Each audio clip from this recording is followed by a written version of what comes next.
तो दोस्तों फाइनली आज हम फिर से एक नए वीडियो लेकर आ गए हैं अपने YouTube channel Vijay Ghat education में, जो BA first year Indian economics के अंतर्गत 18वां चैप्टर है। हमारे भारत में ऊर्जा का कितना महत्वपूर्ण योगदान है। तो चलिए वीडियो को शुरू करते हैं। ऊर्जा के संसाधन का महत्व। अगर किसी देश को विकास करना है तो वहाँ के उद्योग का विकास करना जरूरी है। ये बात तो आप सभी लोग जानते हैं। लेकिन अगर उद्योग का विकास करना है तो उसके लिए हमें ऊर्जा का संसाधन अवश्य चाहिए।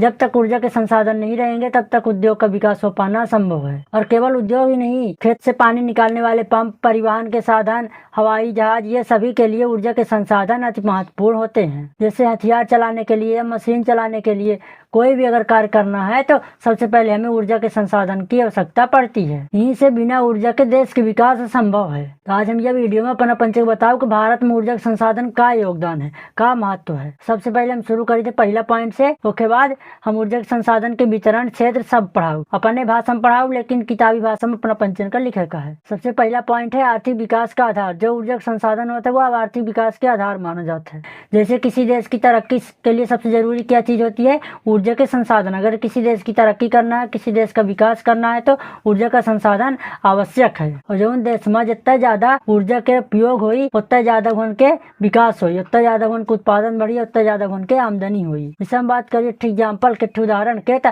अमेरिका और जापान में सबसे ज्यादा बिजली की खपत होती। वन का उद्योग बड़े पैमाने में चलावा जाता और वहाँ के लोगों की आय भी बहुत ज्यादा है। और जहाँ ऊर्जा का उपयोग कम है वन की आय बहुत कम ही, वन के उद्योग बहुत कम है। यानी जहाँ ऊर्जा का उपयोग ज्यादा हुई वन ज्यादा उद्योग रही, वन ज्यादा इनकम हुई। तो कहा कि मतलब कि आर्थिक विकास वहीं संभव हो सकता है जहाँ ऊर्जा के संसाधन उपलब्ध है। फिर दूसरा पॉइंट है औद्योगिक क्षेत्र में अनिवार्यता। एक हम अपने भाषा में समझाऊ लेकिन किताबी भाषा में प्रपंचन का लिखे का है। औद्योगिक क्षेत्र में ऊर्जा खातिर बहुत महत्वपूर्ण योगदान है। जहाँ बड़े बड़े कारखाने होते हैं वहाँ बड़ी बड़ी मशीनें लगाई जाती हैं। इन मशीनों को चलाने के लिए, उसमें उत्पादन करवाने के लिए ऊर्जा के संसाधन जैसे बिजली, डीजल आदि का उपयोग करना पड़ता है, यानी उनकी आवश्यकता होती है। आप सभी को पता होगा कि अगर बड़े बड़े कारखाने चलाए जाएंगे तो वहाँ बड़ी बड़ी मशीनों को चलाने के लिए ऊर्जा के संसाधन बड़ी मात्रा में चाहिए। अगर ऊर्जा नहीं होगा तो कारखाने बिल्कुल नहीं चलेंगे, बंद हो जाएंगे। यहीं से कहा जाता है कि औद्योगिकरण पूरा ऊर्जा के संसाधन पर डिपेंड होता है, निर्भर होता है। ऊर्जा के बिना उद्योग का ही नहीं चलावा जा सके। यह पॉइंट समझ में आ गई तब हम अगले पॉइंट की ओर बढ़ी। फिर अगला पॉइंट है कृषि के क्षेत्र में महत्व। यानी कृषि के क्षेत्र में ऊर्जा का क्या महत्व है या क्या भूमिका होती है, इसको हम अपनी भाषा में समझाते हैं। आप किताबी भाषा में लिख लेंगे। यानी पहले के जमाने में क्या होता था कि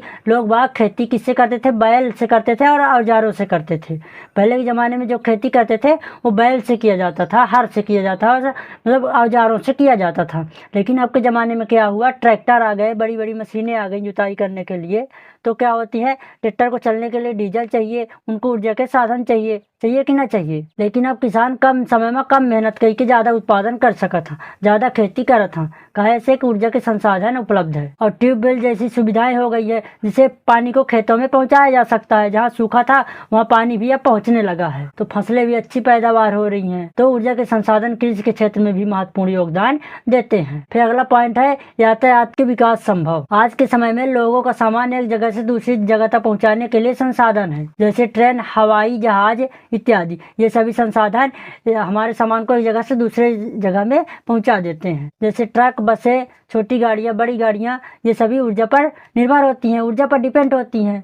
बिना ऊर्जा के चल नहीं सकती। चाहे आप बात करें तेज रफ्तार वाली ट्रेन या गाड़ियां जो 100 से 120 किलोमीटर की रफ्तार से चलती हैं। यानी कुल मिला के यातायात के विकास की नींव क्या है? ऊर्जा के संसाधन। ऊर्जा के संसाधन के बिना यातायात का विकास संभव नहीं है। फिर हमारा अगला पॉइंट आता है राष्ट्र की सुरक्षा। अगर राष्ट्र की सुरक्षा करना है, देश की सुरक्षा करना है तो ऊर्जा का क्या योगदान होगा? आप इसको किताबी भाषा में लिख लेंगे, हम अपनी भाषा में समझाते हैं।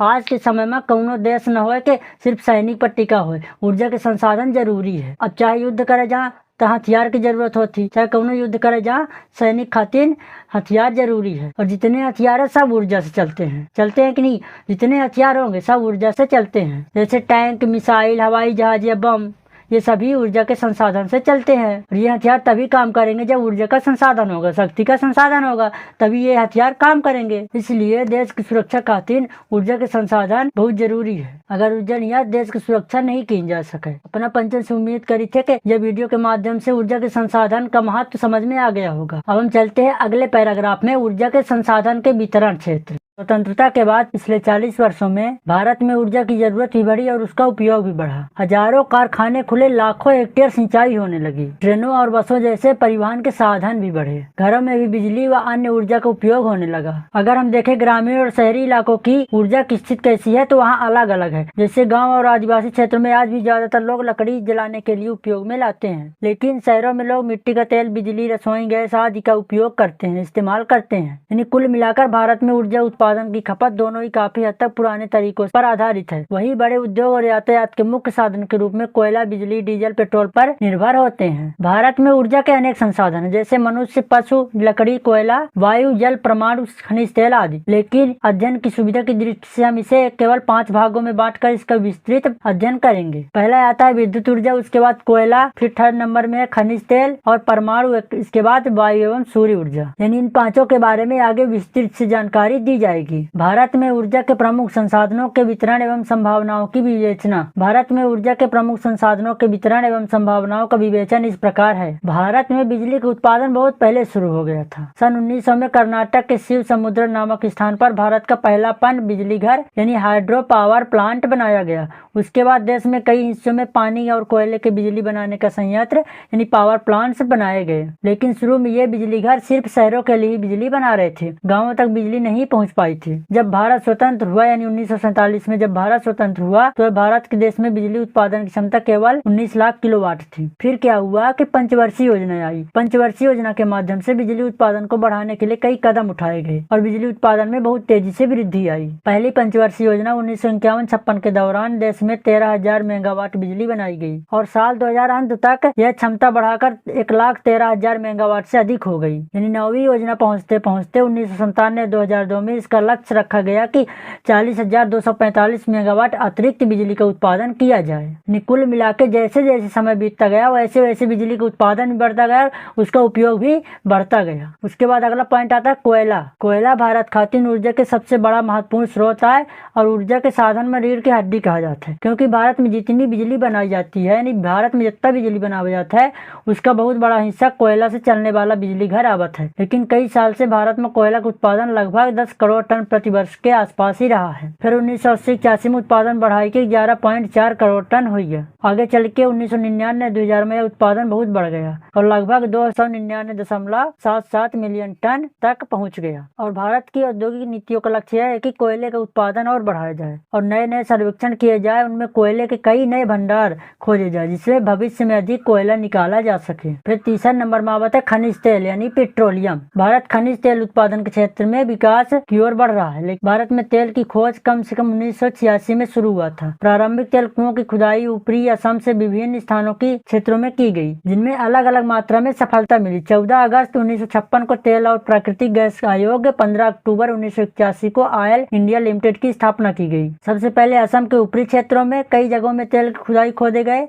और कुछ क्षेत्रों में तेल मिला और कुछ क्षेत्रों में सफलता पूरी तरह नहीं मिली। फिर तेल की खोज बेहतर ढंग से करने के लिए भारत सरकार ने 2 बड़े संगठन बनाए, तेल और प्राकृतिक गैस आयोग 14 अगस्त 1956 को और दूसरा संगठन था ऑयल इंडिया लिमिटेड यानी 15 अक्टूबर 1981 को। इन संस्थाओं के आने के बाद तेल की खोज का काम योजनाबद्ध और संगठित तरीके से होने लगा। 1960 में गुजरात के अंकलेश्वर में तेल मिला और यह ONGC का पहली सफलता थी। इसके बाद फिर 1961 में गुजरात के आलिल में मिला। तो इस तरह पेट्रोलियम तेल का रिसर्च किया गया। फिर अगला पॉइंट है चौथा, परमाणु शक्ति। परमाणु शक्ति आधुनिक युग में कम ईंधन से बहुत अधिक ऊर्जा उत्पन्न करने की शक्ति यानी स्रोत है। स्वतंत्रता के बाद भारत ने परमाणु ऊर्जा के क्षेत्र में भी काम करना शुरू किया और 15 अप्रैल 1948 को भारत में अणुशक्ति अधिनियम पारित किया गया। यानी 15 अप्रैल 1948 को भारत ने अणुशक्ति अधिनियम पारित किया। फिर उसके बाद 10 अगस्त 1948 को अणुशक्ति आयोग की स्थापना कर दी गई। फिर 1954 में भारत सरकार ने परमाणु ऊर्जा विभाग बनाया और उसी साल बॉम्बे में यानी मुंबई में परमाणु ऊर्जा संस्थान खोला और जिसका बाद में नाम बदलकर भाभा परमाणु अनुसंधान केंद्र रखा गया। और आज इस केंद्र में लगभग 2000 वैज्ञानिक और इंजीनियर तथा 8000 कर्मचारी कार्य कर रहे हैं, यानी परमाणु ऊर्जा के क्षेत्र में शोध कर रहे हैं। यानी परमाणु ऊर्जा की विकास के लिए अभी रिसर्च चल रही है। फिर अगला पॉइंट आता है वायु या पवन शक्ति। पवन शक्ति यानी विंड एनर्जी, ये एक पुराना है लेकिन आधुनिक युग में बेहद उपयोगी ऊर्जा है। हवा के बहाव से बिजली बनाई जा सकती है, लेकिन वैज्ञानिक के अनुसार अगर हवा की गति 13 से 17 किलोमीटर प्रति घंटे हो तो उसमें एक साल में लगभग 10 से 11 मेगावाट बिजली पैदा की जा सकती है। दुनिया में कई देशों में इस तकनीक का उपयोग हो रहा है, जैसे कैलिफोर्निया यानी अमेरिका में, सैन फ्रांसिस्को ब्रिटेन, आयरलैंड, यहाँ सबसे बड़े पैमाने में पवन चक्कियां लगाई जा रही है। भारत में पवन ऊर्जा का संगठित शोध का काम 1952 में शुरू हुआ था, लेकिन उस समय जो पवन चक्कियां और सिस्टम बने थे वे बहुत महंगे और जटिल थे, जिन तक आम किसानों की पहुंच नहीं हो पाती थी। फिर भी ये धीरे धीरे इनमें विकास और प्रयास जारी है। आज कई जगह पर पवन ऊर्जा और बिजली बनाई जा रही है। जैसे आप देखें, तमिलनाडु, गुजरात और महाराष्ट्र में पवन ऊर्जा की परियोजनाएं लगी हुई है, जहाँ हवा से बिजली बनाई जाती है। जिससे गाँवों में छोटे छोटे पवन चक्कियां का उपयोग पानी निकालने के लिए किया जाता है। अब उन्हें बिजली के उत्पादन में भी आधुनिक रूप से किया गया है। फिर अगला पॉइंट आता है सौर ऊर्जा। सौर ऊर्जा हमारे देश के लिए एक ऐसा ऊर्जा है जिसकी संभावनाएं असीमित है, क्योंकि सूरज की रोशनी हर जगह उपलब्ध है। और शायद आप सौर ऊर्जा से परिचित भी होंगे। भारत में अलग अलग वैज्ञानिक प्रयोगशालाओं में इस पर लगातार शोध और काम किया जा रहा है। सौर ऊर्जा का सबसे आसान तरीका है कि सूरज की रोशनी से ताप में बदल दिया जाए। इसका इस्तेमाल उन जगहों में सबसे ज्यादा होता है जहाँ थोड़ी माध्यम गर्मी की जरूरत होती है। जैसे सौर ऊर्जा का प्रमुख उपयोग कहाँ कहाँ होता है? खाना पकाने के लिए सोलर कुकर के रूप में, जैसे पानी गर्म करने के लिए सोलर गीजर के रूप में, खाने पीने यानी साफ खारे पानी को साफ करने पीने योग्य बनाने के लिए, ठंडी जगहों पर कमरों में गर्म करने के लिए, खेतों में फसल सुखाने के लिए। भारत के कई इलाकों में तकनीक व व्यावसायिक स्तर पर उपयोग में लाई जा रही है। जैसे देखें तो राजस्थान और गुजरात में सोलर कुकर और सोलर गीजर का व्यापक उपयोग हो रहा है। कई समुद्री तटीय क्षेत्रों में ऊर्जा से खारे पानी को मीठा बनाने के लिए प्रयोग में किए जा रहे हैं। कई गाँवों में बिजली की कमी होने पर लोग सौर ऊर्जा चलाने के लिए उपकरणों का इस्तेमाल करते हैं। सौर ऊर्जा का काफी हद तक उपयोग हो रहा है। यानी उपयुक्त पॉइंटों के आधार पर यह स्पष्ट हो जाता है कि भारत में ऊर्जा के संसाधन बहुत सारे, यानी ऊर्जा के संसाधन का भंडार है। जैसे हमारे पास कोयला, जल विद्युत, पवन ऊर्जा, परमाणु ऊर्जा, खनिज तेल, सौर ऊर्जा, हर प्रकार के साधन उपलब्ध है। लेकिन इनका पूरा लाभ तभी मिलेगा जब इन साधनों का योजनाबद्ध एवं वैज्ञानिक तरीकों से उपयोग किया जाए। अगर हम इन ऊर्जा स्रोतों का सही ढंग से विकास करें और उनका उचित उपयोग करें तो भारत की बढ़ती हुई ऊर्जा जरूरतें आसानी से पूरा की जा सकेंगी और हमारा देश आर्थिक रूप से अधिक मजबूत बन सकता है। तो दोस्तों, आज की इस वीडियो में आपने जाना कि भारत में ऊर्जा के संसाधन कौन कौन से हैं और हमारे भारत में ऊर्जा के संसाधन कितना जरूरी है। अगर आपको यह जानकारी पसंद आई हो तो हमारे चैनल को सब्सक्राइब करें और हमारे वीडियो को लाइक करें, जिससे हमें भी पता चले कि हमारा वीडियो कितना अच्छा है। और हाँ, इस वीडियो को अपने दोस्तों में शेयर करना ना भूलें, जिससे उनको भी ये वीडियो के माध्यम से जानकारी प्राप्त हो। तो मिलते हैं अगली वीडियो में, तब तक के लिए धन्यवाद।